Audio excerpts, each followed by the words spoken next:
Hello students, welcome back to my channel Trigno physics.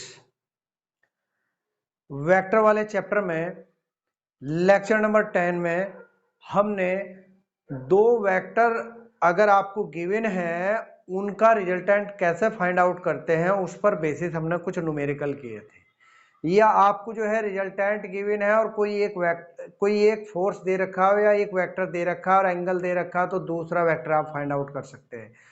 यानी दो vector उनके बीच का एंगल और उनका रिजल्टेंट पर बेसिस हम न्यूमेरिकल कर चुके हैं। शायद 3 न्यूमेरिकल किए थे, उन पर बेसिस ही कुछ न्यूमेरिकल आज हम लेक्चर नंबर 11 में करेंगे। ठीक है, देखिए क्या है। एग्जाम्पल नंबर 4 है two forces whose magnitude are in the ratio 3:5 give a resultant of 35 newton. यानी दो आपको फोर्स दे रखे हैं जो इस रेशियो में है और जो रिजल्टेंट कितना दे रहे हैं 35 न्यूटन दे रहे हैं। If angle between them is 60 degree find magnitude of each force. देखिए क्या करना है, दो फोर्स दिए हुए हैं, आपने कंसीडर कर लिए हैं, एक F1 है और एक फोर्स आपने F2 एज्यूम कर लिया। इनका रेशियो दिया है 3:5 है, 3:5। आप यहां से F1 की वैल्यू अगर निकालें तो रेशियो को रिमूव करने के लिए कांस्टेंट ले लेते हैं, 3K ले लो या 3X ले लीजिए। ऐसे ही आपने दूसरा फोर्स बना दिया, F2 हो गया आपका 5X। इनके बीच का जो एंगल है थीटा वो है 60 डिग्री। क्लियर है। इनका जो रिजल्टेंट है वो भी आपको गिवन है, रिजल्टेंट गिवन है आपको 35 न्यूटन।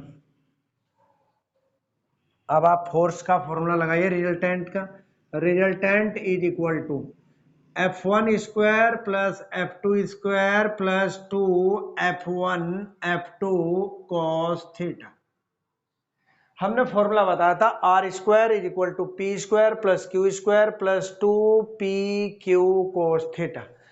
वेक्टर क्वांटिटी अगर हमारी फोर्स है या वेलोसिटी है तो हम उनके कोरस्पोंडिंग ही नाम दे सकते हैं। चाहे तो हम यहां भी आप जो है F दे सकते हो, कोई प्रॉब्लम नहीं है।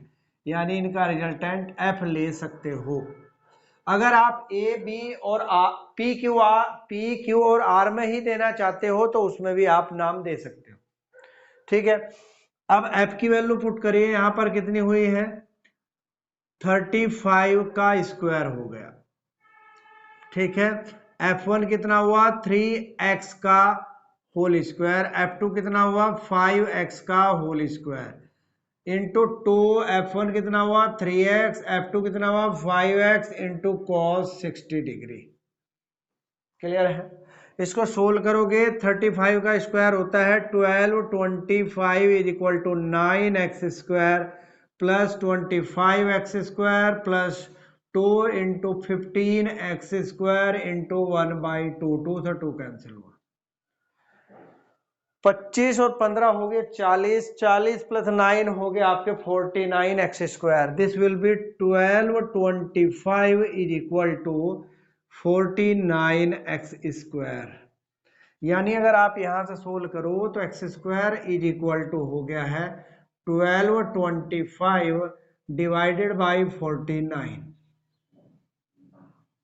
ठीक है, अब यहां से क्या है x is equal to 12, 25 upon 49 का आप स्क्वायर रूट ले लीजिए। 12 और 25 का स्क्वायर रूट अभी आपने किया ही कितना आएगा 35 आ गया, और ये आ गया आपका कितना है 49 का 7, 7 5 जा 35, दिस विल बी 5 आ गया। ये जो आपने कांस्टेंट x लिया था उसकी वैल्यू जो आ गई है वो क्या आ गई है 5 आ गई है। तो यहां से फोर्स जो हुआ F1 इज इक्वल टू है आपका 3x, कितना है 3x, 3 इंटू एक्स की वैल्यू कितनी है 5, 3 5 जा 15 न्यूटन। F2 जो फोर्स है उसका मैग्नीट्यूड हो गया है 5x, यानी 5 into 5 this is equal to 25 newton. ये आपके दो फोर्स आ गए हैं जिनका रिजल्टेंट कितना है यहाँ पर आपका 35 न्यूटन है, जिनके बीच का एंगल कितना है 60 डिग्री। ठीक है, चलिए अब नेक्स्ट न्यूमेरिकल है the resultant of two equal forces acting at right angle to each other is 1414 dyne. Find the magnitude of each force. Same उसी टाइप का क्वेश्चन है। इसमें दो इक्वल फोर्सेस दिए, आपने ले लिया है F1 is equal to F2, दोनों इक्वल गिवन है, ठीक है। नेक्स्ट इनका जो रिजल्टेंट है आपने F ले लिया है और वो कितना गिवन है आपको 1414 डाइन, और ये कितने एंगल पर वर्क कर रहे हैं, theta is equal to 90 degree पर वर्क कर रहे हैं। अब इनको कैसे करेंगे, वो यही फॉर्मूला है same, F square is equal to F1 square plus F2 square plus 2F1 F2 cos theta. Value रखिए, F1 स्क्वायर हो गया आपका 1414 का स्क्वायर, F1 स्क्वायर आपका जो होगा तो F2 स्क्वायर भी F1 के इक्वल है, तो इसकी जगह पर आपने F1 लिख दिया है, प्लस 2F1 cos 90, ठीक है। अब इसको कैसे कर रहे हैं, थोड़ा ध्यान देना है यहाँ पर। ये आ गया cos 90, ये 0 हो गया है, 1414 का स्क्वायर इज इक्वल टू, ये हो गया आपका 2F1 स्क्वायर। आप जो है इन दोनों का स्क्वायर रूट ले लीजिए। स्क्वायर रूट क्या होगा, 1414 का स्क्वायर रूट, और इधर भी आ गया 2F1 स्क्वायर का स्क्वायर रूट। अगर आप सोल्व करोगे तो ये आ जाएगा 1414, this is equal to under root 2F1, ये आ गया। अच्छा, अंडर रूट 2 की वैल्यू आपको पहले ही बता दी जाती है, स्क्वायर रूट 2 की 1.414, अंडर रूट 3 की वैल्यू 1.732, ये आपको लर्न होनी चाहिए। तो रूट 2 की वैल्यू हो गया 1.414, आप इसको अलग से निकाल भी सकते हैं, ठीक है। तो F1 इज इक्वल टू आ गया है यहाँ पर 1414 डिवाइडेड 1.414, इसको 1000 से मल्टीप्लाई कर लीजिए तो ये पॉइंट रिमूव हो जाएंगे, ये इससे कैंसिल हो गया। तो F1 is equal to F2, दोनों ही सेम है, तो 1000 क्या आ गया आपका, ये डाइन आ गया, ठीक है। तो अगर इक्वल फोर्सेस हैं और 90 डिग्री पर वर्क कर रहे हैं और उनका रिजल्टेंट इतना गिवन है, तो वे इक्वल फोर्स होंगे 1000 डाइन के, ठीक है। ये आपको दो न्यूमेरिकल करा दिए हैं। नेक्स्ट न्यूमेरिकल है आपका, what is the angle between a 2 newton and 3 newton force so that their resultant is 4 newton. यानी दो फोर्स आपको दिए हुए, एक 2 न्यूटन का एक 3 न्यूटन का, उनका जो रिजल्टेंट है वो 4 न्यूटन गिवन है, तो आपको उनके बीच का एंगल बताना है, ठीक है। देखिए कैसे करते हैं। 2 न्यूटन का फोर्स है F1, 2 न्यूटन, F2 3 न्यूटन, उनका जो रिजल्टेंट है F 4 न्यूटन। थीटा जो है इनके बीच का एंगल वो कितना है, वो आपको फाइंड आउट करना है। सीधा वही फॉर्मूला है, F square is equal to F1 square plus F2 square plus 2F1 F2 cos theta. Value रखिए, एफ स्क्वायर की वैल्यू कितनी हुई 4 square, F1 square 2 square 3 square, 2 × 2 × 3 cos theta. 4 square 16, 2 square 4 plus 9 plus 2 टू जा 4 3 जा 12 कॉस थीटा। ये हो गया 16 इज इक्वल टू 4 प्लस 9 करिए ऐड, कितना आ गया 13 प्लस 12 कॉस थीटा। इसको आप लिख सकते हो 16 minus 13 is equal to 12 cos theta. यानी आया कितना आ गया यहाँ पर, ये 3 is equal to 12 cos theta. 12 cos to is equal टू 3, और यानी यहां से cos theta is equal to 3/12। मैंने डायरेक्ट कर दिया है, 3 1 जा आपका 1 हो गया, 3 4 जा 12। अब देखिए cos theta is equal to 1/4 है। जो आपको ट्रिग्नोमेट्रिकल टेबल पढ़ाई जाती है उसमें कहीं भी ये वैल्यू नहीं आती है। अगर हम कोस थीटा की अगर कोई भी वैल्यू देखे 1/2 है, वो भी जानते हैं कोस 60 की वैल्यू होती है, ठीक है। √3/2 वो होती है आपकी कोस 30 की होती है, 1/√2 कोस 45 की होती है। लेकिन ये वैल्यू टेबल में नहीं आती है, तो जब वैल्यू टेबल में ना आए तो उसको हम इनवर्स में कन्वर्ट कर देते हैं, यानी हम उसका एंगल नहीं पता है तो कोस को इधर ले जाएंगे, ये हो जाएगा कोस इनवर्स 1/4। ये हो गया इनके बीच का एंगल, किनके, इन दो फोर्स के बीच का, ठीक है।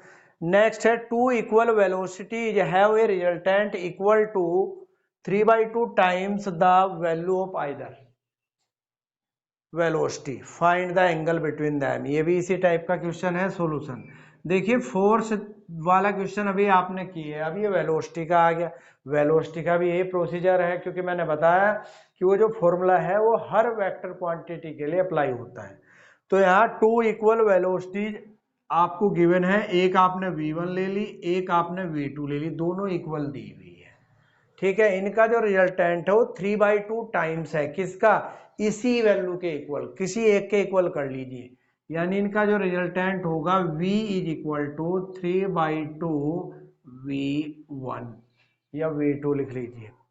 Find the angle between them, यानी आपको इनके बीच का एंगल क्या निकालना है, theta you have to tell. Formula वही है, v square is equal to v1 square plus v2 square plus 2v1 v2 cos theta, ठीक है। v क्या हुआ, ये हो गया आपका 3/2 v1 का whole square is equal to, यहाँ पर v1 आपका जो का तो v2 किसके इक्वल है, v1 के, यानी ये आ गया आपका v1 का square plus 2 v1 cos theta. ये हो गया इसका होल स्क्वायर, अगर आप करोगे तो 9/4 v1 square is equal to v1 square plus v1 square 2v1 square plus 2v1 square cos theta. हम चाहे तो इसको सिंप्लीफाई ऐसे भी कर सकते हैं, v1 स्क्वायर पूरे उसमें से कैंसिल आउट कर सकते हैं, यानी हम लिख सकते हैं 9/4 is equal to 2 + 2 cos theta.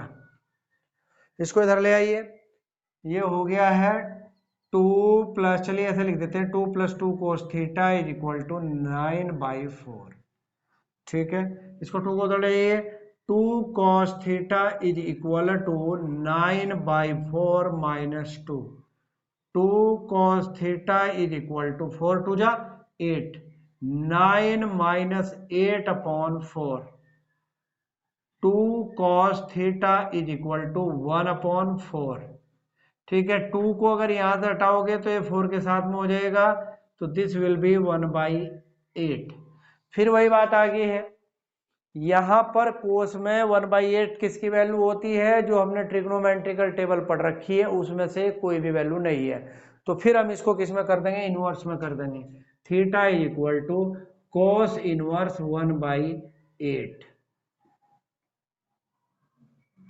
ठीक है। देखिए हर वैल्यू को इनवर्स में नहीं किया जा सकता, इसका भी क्राइटेरिया होता है, उसी वैल्यू को इनवर्स में कर सकते हैं। मान लीजिए अगर ये ऐसा होता cos theta is equal to 3/2, तो हम इसको ऐसा नहीं लिख सकते थे, theta is equal to cos inverse 3/2, इसको हम ऐसे नहीं लिख सकते थे, ठीक है। इसको नहीं लिख सकते थे, क्यों नहीं लिख सकते थे, क्योंकि जब आपको ट्रिग्नोमेट्रिकल टेबल स्टडी कराई जाती है तो उसमें एक तो आपका ट्रिग्नोमेट्रिकल फंक्शन साइन थीटा होता है और एक कोस थीटा होता है, ये दोनों के दोनों -1 और 1 के बीच में लाई करते हैं। यानी आप ये वैल्यू को इंक्लूड करते हुए और इनके बीच की वैल्यू को लेते हुए ही आप इनवर्स अप्लाई करते हो साइन कोस में, ठीक है।